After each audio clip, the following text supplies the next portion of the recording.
మరెందుకు రాజుని ప్రేమించినవో? నేను అడగగానే బ్యాలెన్స్ చేయిస్తాడు, నాకు పానీపూరి తినిపిస్తాడు, ఆటోలలో రోజు తిప్పుతాడు. నేను అడిగానని చెప్పి బిట్లు చూడ్డం ఆపేశాడు. ఏమన్నా పిచ్చిగిన లేసిందా నీకు? రాజు అందరు మగోళ్ళ లెక్క కాదు మేడం. దేవుడా, ఆ ట్రైలర్లోనే నీ జీవితం అంతా నేను ట్రావెల్ చేసినట్టు అనిపించింది నాకు. ఒంటి మీద సున్ని లేకుండా కాలు బయట పెట్టాలి, నీ సంగతి అయినట్టేనే. చాలా టాక్సిక్ రిలేషన్షిప్లో ఉన్నట్టు అనిపించింది నాకు. నువ్వు మన గురించి ఊరంతా టామ్ టామ్ అయిందంట. టమాటో అయితే లవ్ చేయవానే? లవ్ చేసేది పెళ్లి చేసుకోవడానికే కదా. ఏమనుకోరంటే ఒక మాట చెప్తా, ఇట్లనే కాళ్ళు ఒత్తుతారు, స్టార్టింగ్ పడ్డాక పీక నొక్కుతారు. మీ ఆయనతో మీరు ఎప్పుడు గొడవలు పడలేరా? ఇక్కడ టాపిక్ నాది కాదు. దెబ్బలలో కూడా ప్రేమ కనిపించింది. ఇదంతా సినిమాలలో బాగుంటుంది కానీ నిజంగా బాగుండదు.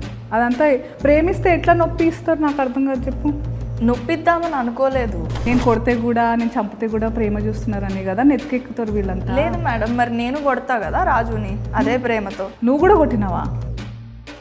ఇద్దరి మధ్యలో నలిగిపోయి నీ ఇష్టమేందో మర్చిపోయి బతుకుతున్నట్టు అనిపించింది. నీకంటూ ఒక ఇష్టం ఇష్టం అనేది ఉండద్దా?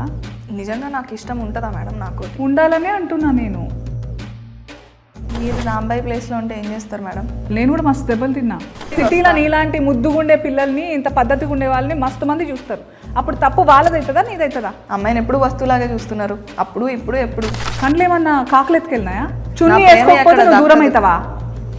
బుర్రుందా? వాడు నా మంచి కోసం చెప్పిండు మేడం. నీ మంచి నీ బట్టలలో ఉందా? ఏమో మేడం, నాకు అవన్నీ తెలియదు. రాజుగాని ఏం చేసినా నాకు ప్రేమే కనిపిస్తుంది.